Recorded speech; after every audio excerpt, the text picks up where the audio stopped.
warahmatullahi wabarakatuh. Waalaikumsalam warahmatullahi wabarakatuh. Baik, sebelum kita mulai pembelajaran kita hari ini, marilah kita berdoa bersama-sama menurut agama dan keyakinan kita masing-masing. Marilah kita sama-sama berdoa menurut keyakinan masing-masing. Berdoa dalam hati. Mulai. Selesai. Oke, anak-anak sudah stop. Jangan melakukan apapun. Kita semua berdiri. Kita lakukan bernafas dengan kesadaran penuh terlebih dahulu ya. Tarik nafasnya, saya hitung sampai 10 kali nanti ya. Tarik nafas panjang.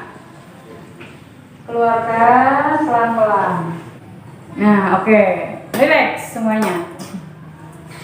Apa yang kamu rasakan tadi dengan mengambil nafas lalu kemudian mengeluarkannya pelan-pelan? Coba Sahal, apa yang kamu rasakan? Apakah lebih fresh, lebih siap belajar atau bagaimana?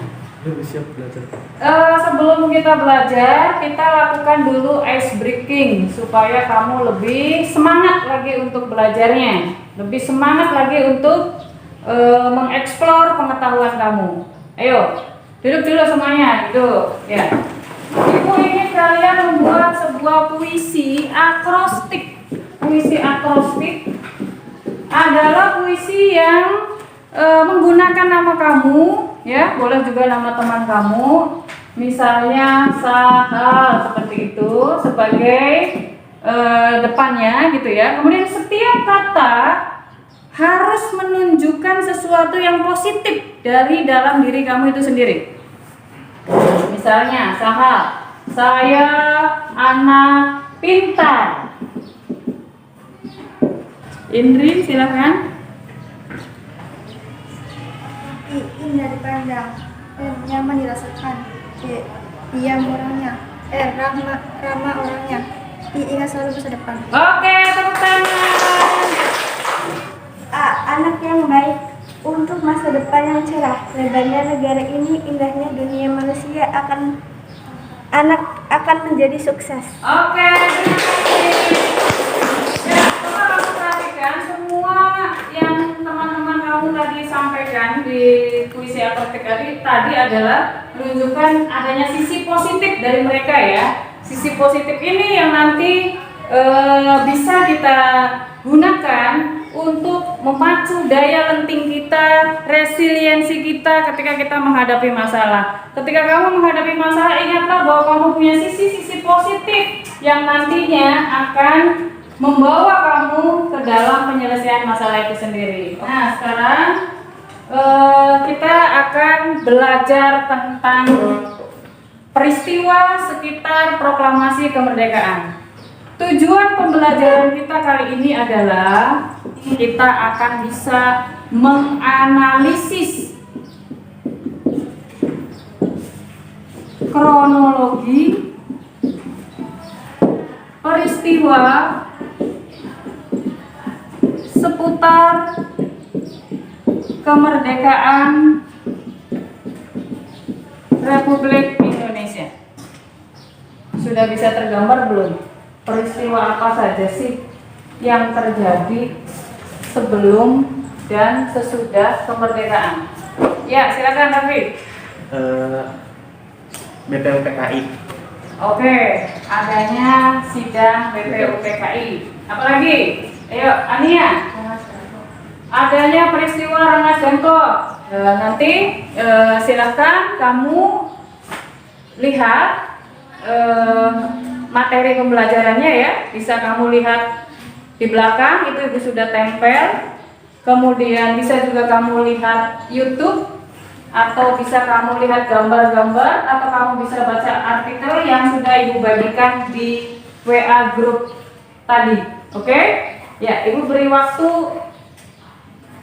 15 menit untuk mengeksplor pengetahuan kamu tentang bagaimana sih kejadiannya proklamasi kemerdekaan Republik Indonesia itu. Oke? Silakan.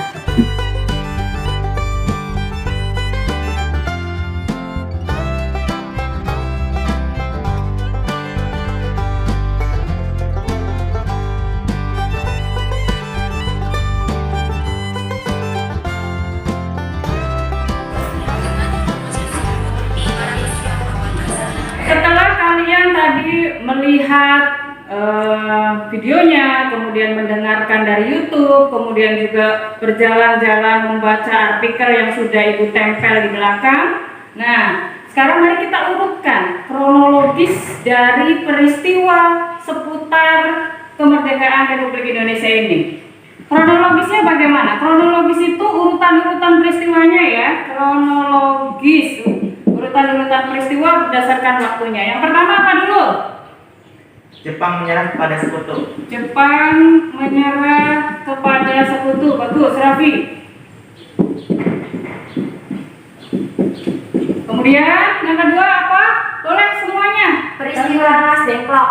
Yang kedua peristiwa Rengas Dengklok. Siapa itu tadi? Dita. Dita, bagus sekali Dita. Peristiwa Rengas Dengklok. Kemudian yang ketiga, peristiwa apa lagi? Penyusunan teks proklamasi kemerdekaan. Oke, Ratna. Penyusunan teks proklamasi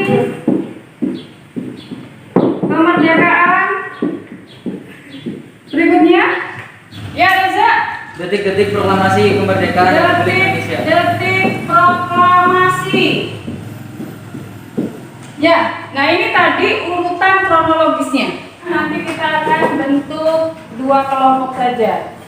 Kelompok pertama nanti akan membahas tentang Jepang menyerah kepada sekutu.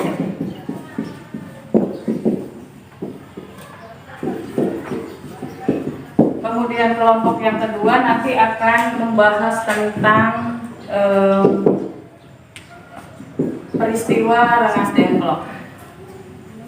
Nah, nanti tugas kalian setelah nanti terbagi kelompoknya ya, tugas kalian adalah membuat skenario drama tentang peristiwa-peristiwa seputar kemerdekaan yang tadi sudah menjadi tugas kalian ya. Kemudian melakukan permainan peran di depan. Siapa nih kan?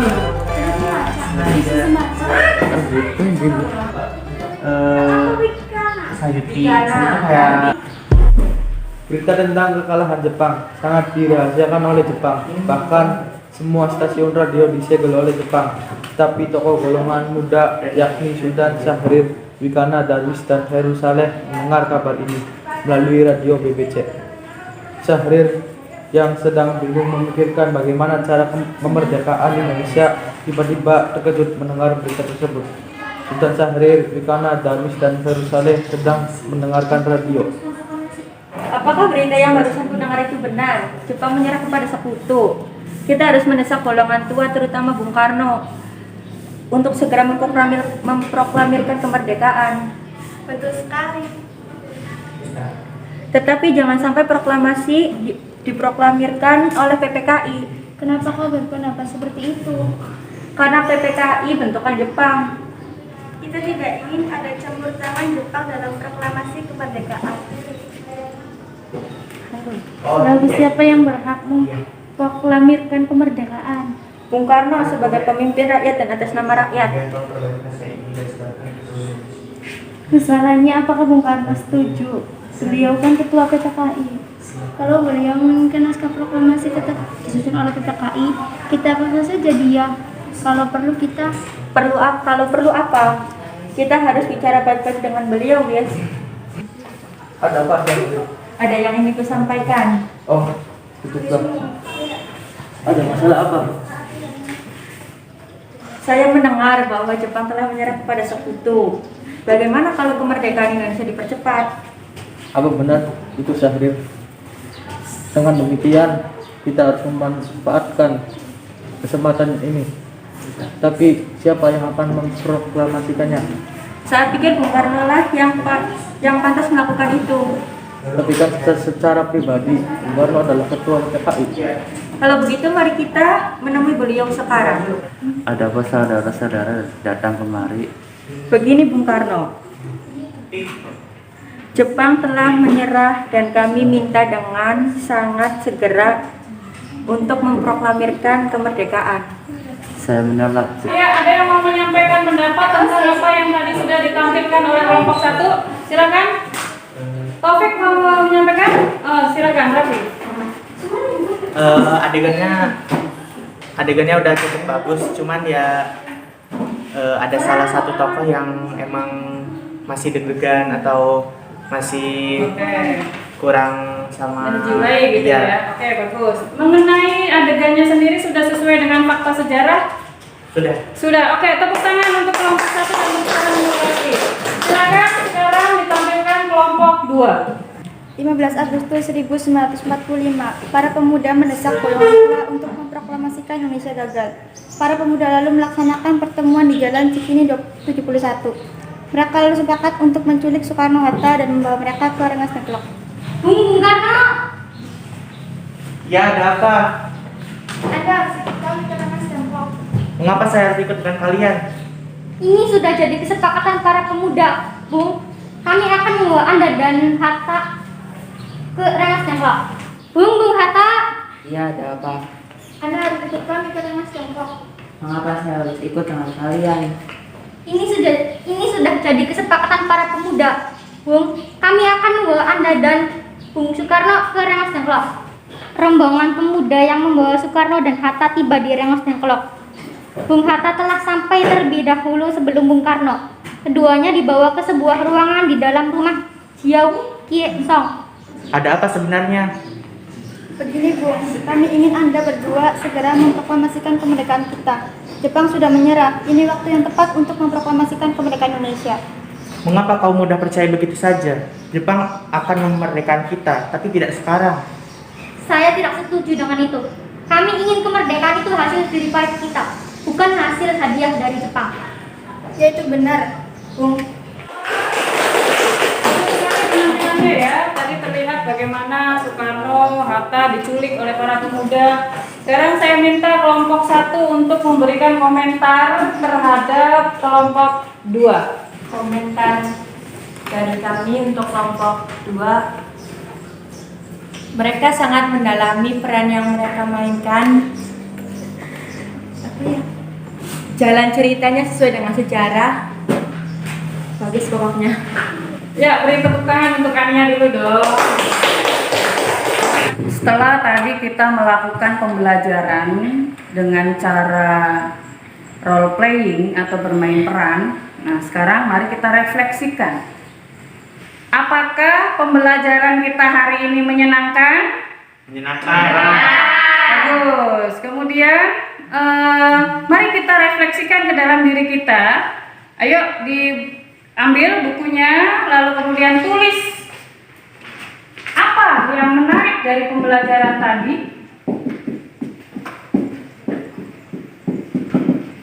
Nah, yang pertama dulu, apa sih yang menarik dari pembelajaran tadi? Ya, silakan. Yang menarik bagi saya adalah ketika memerankan tokoh-tokoh pergerakan kemerdekaan seperti Soekarno dan lain-lain. Oke, tepuk tangan semuanya. Jadi hal baru yang saya pelajari adalah merasakan situasi menjelang proklamasi kemerdekaan. Oke, tepuk tangan. Yang nomor 4, apa yang ingin saya pelajari lebih lanjut? Silakan, siapa yang ingin menyampaikan? Raffi, Bu. Silakan Raffi. Yang ingin saya pelajari lebih lanjut adalah apa yang terjadi setelah peristiwa Rengas Dengklok dan bagaimana setelah proklamasi kemerdekaan. Bagus sekali, tepuk tangan untuk Raffi. Ya, demikian pembelajaran kita pada hari ini. Kita akan bertemu lagi untuk melanjutkan apa yang belum sempat kita peragakan. Tetap semangat menghadapi masa pandemi ini.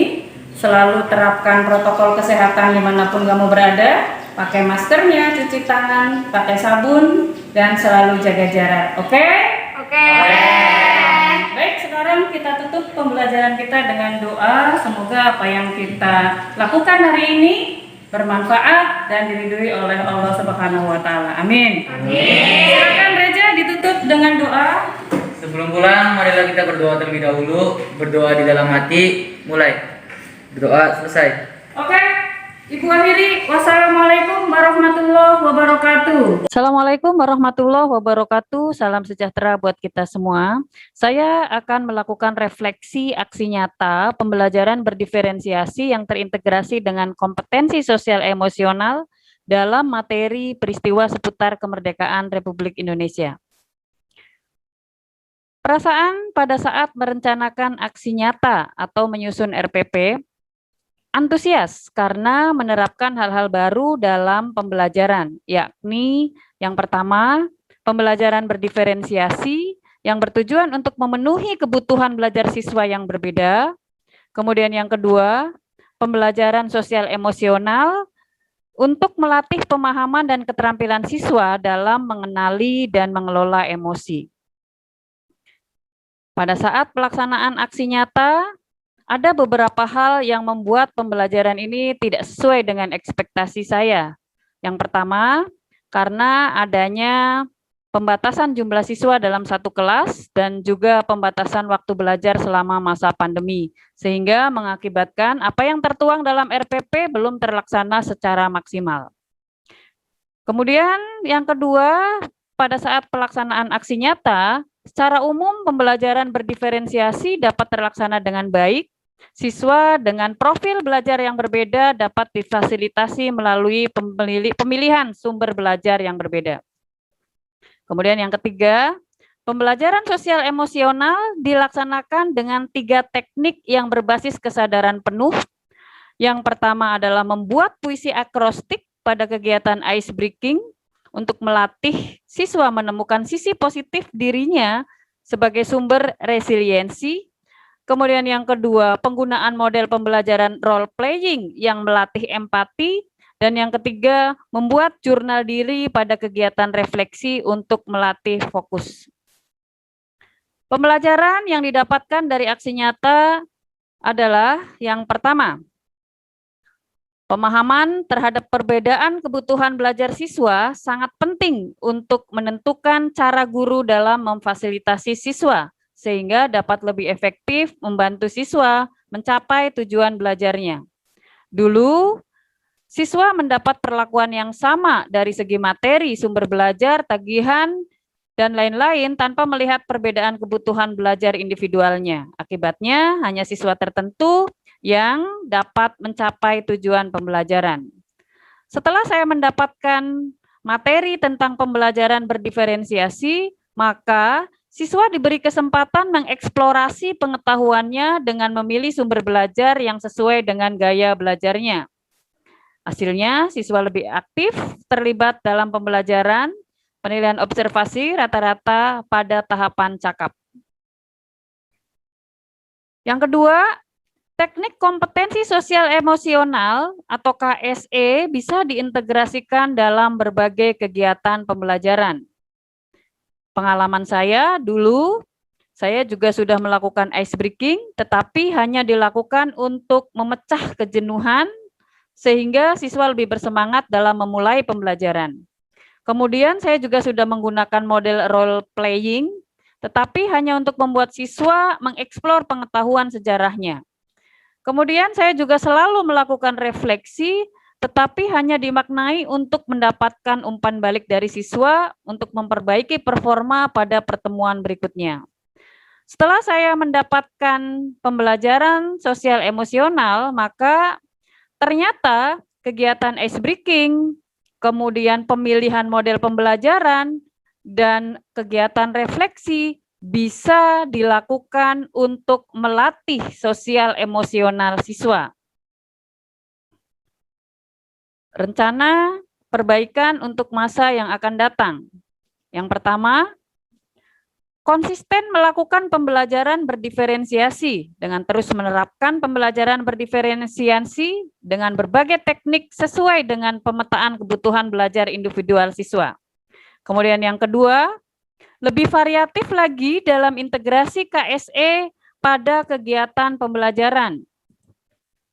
Pemilihan teknik KSE yang sesuai dengan tujuan pembelajaran dan tidak monoton. Kemudian yang ketiga, pengelolaan waktu.